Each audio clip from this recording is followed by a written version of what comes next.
technology exhibit ang gipahigayon sa usa ka universidad dinhi sa Dakbayan. Kini gilangkuban sa mga engineering student ug ang mga ilahang managlahing imbensyon ug innovations. Susihon ta ang mga exhibit gikan mismo sa mga talentong tatak Jensen gayud.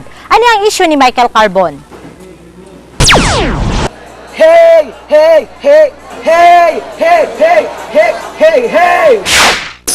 Kaniadtong Biyernes gipahigayon ang usa ka technology exhibit ni sa Notre Dame de Jangas University nga gilangkuban sa mga engineering and related technology students sa maong universidad.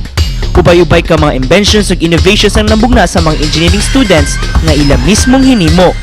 Ang uban sa mga inventions alang sa thesis proposal sa mga graduating students ug easy projects naman sa mga undergrads.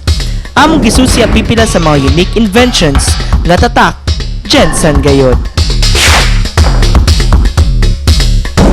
Balik, kaning among gihimo aron propose naman siya para dira sa kwan sa computer laboratory as part sa among thesis.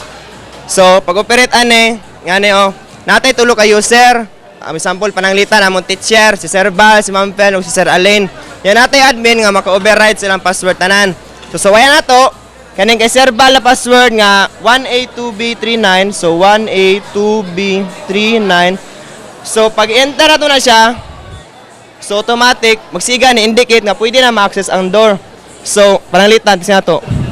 Open na. So, example, kung nakon diri mo ano.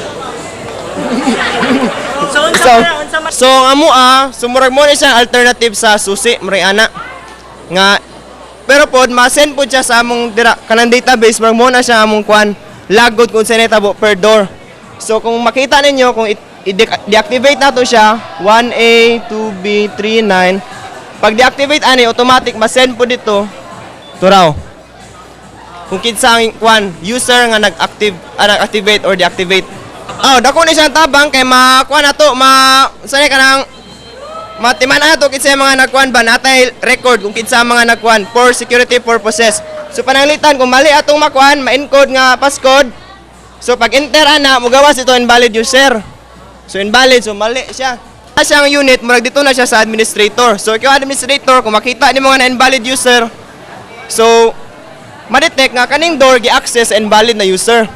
So, automatic, ma-prompt, ikaw, tawagan ni mo si Q, para mo tawag, muti mo sita. Tagalak, na po check one, kanang kumakayan niya pila ka kilograms na door. Depende po sa design sa door, nga na.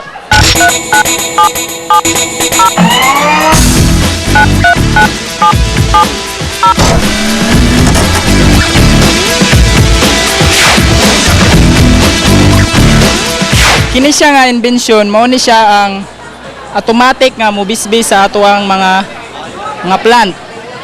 Depende sa imo ang gi-scheduled nga oras kung kanusa nimo siya gusto bisbisan. Og i-detect niya kung uga na ang lupa mo bisbis siya.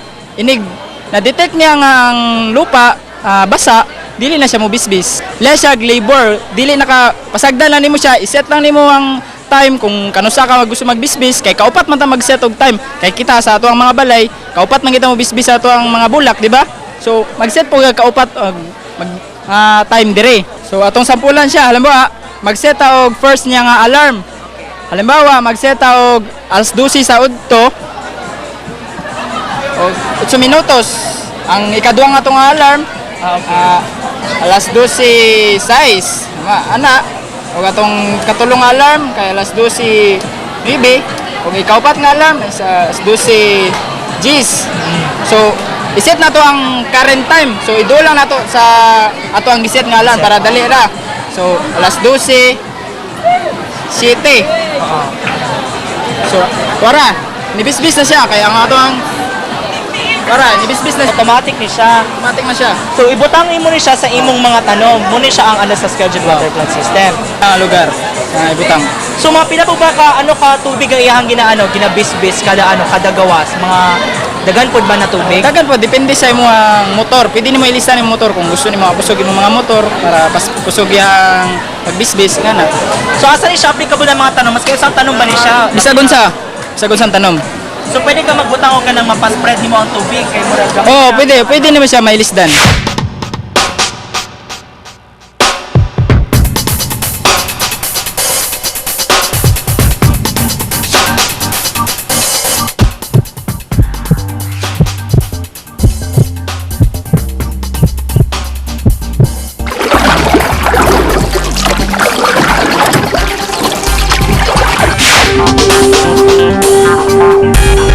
ang amo ang thesis kaya niya mag-produce og 6.48 watts which is lesser compared sa mga fluorescent tubes na mag-consume og 20 watts.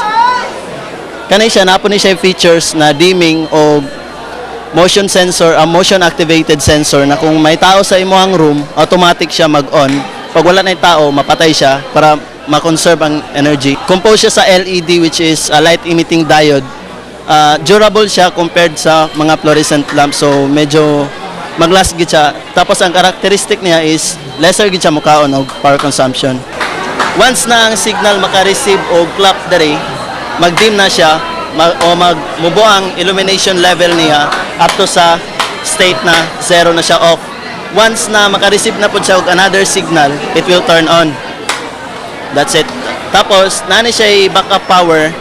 Usually kami gigamitan lang namo siya og UPS, pero kaya niya mag-withstand around 24 hours. Sa motion sensor man kaya para automatic na ma-detect niya kung may tao sa sulod. Kung wala tao, mamatay ang light. So ibig sabihin wala na siya power na gina-consume kay wala naman nagsiga ang mga load.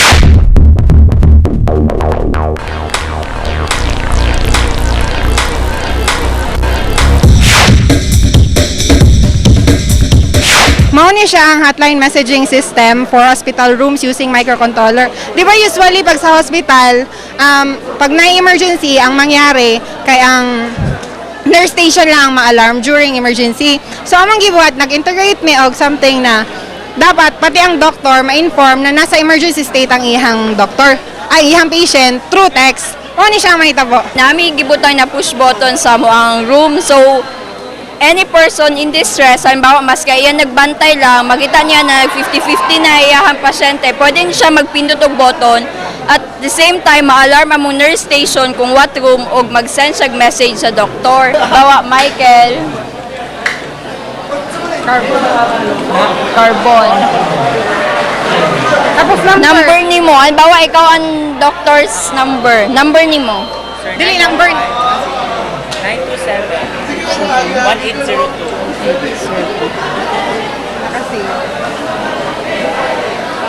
So kung halimbawa nanay Emergency. magpindot siya dire. May nag-text.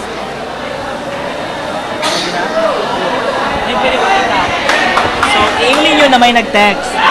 May nag-text sa doktor.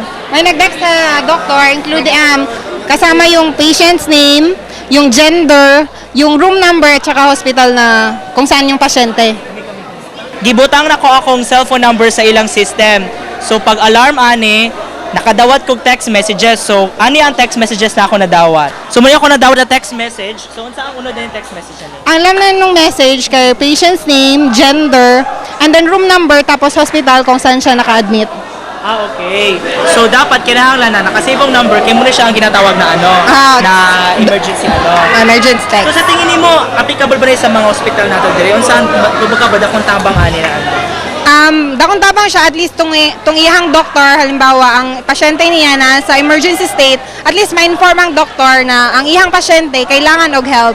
Kailangan na siya mag-adto dito. Pwede naman din siya mag-send og message na coming na ko, paadto na, or pwede rin siya mag-text na dili siya kadto. So ang nurse, mangita na lang iba na doktor.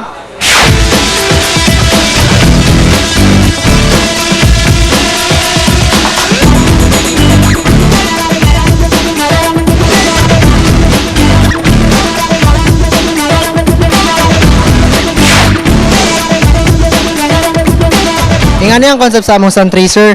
First, ang among reference is diri among east, diri naga sunrise og sa other side ang west, so sunset dito. So nag-assume mi na og example sa sunlight kay wala man tay sunlight kay diri man ang exhibit. So i-execute na Kendri kung paano mag-move ang sunlight. So i-trace po na sa sun tracer. So go Ken. So di ba kung noon time magsunod siya. So noon time nasa tunga ang ato ang sun tracer. And pag-abot niya sa west where sunset, yun. Pag sunset, yang i-follow. Sa makita na to karon, wala ta naka-connect sa AC power line. Wala tayo connectivity dito. Ang solar nag-charge siya sa battery. Tapos ang battery ang nag-charge up sa whole circuit. ang pinakadakong tabangan ni is 'di ba sa karon is crisis ta sa hydro energy. So, mas better na i-consume na to ang solar energy kay mas ano man siya, kumbaga dili man siya maubos, 'di ba?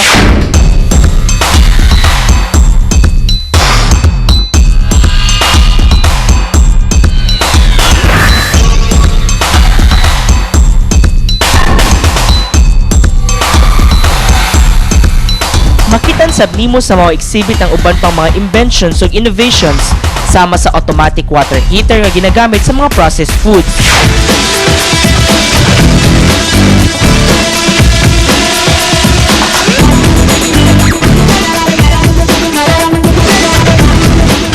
Ang dual function overhead projector nga gikan sa mga nagubang overhead projectors.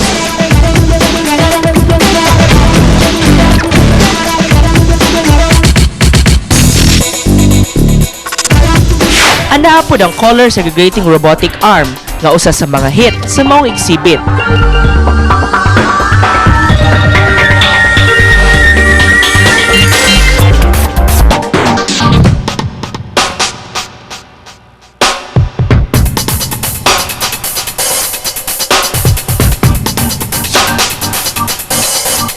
Ang size segregator and conveyor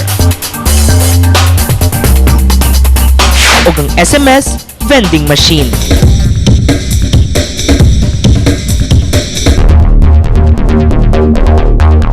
Okay, so far na ay mga new exhibits. There are exhibits before na kinumbay na para merong bagong application.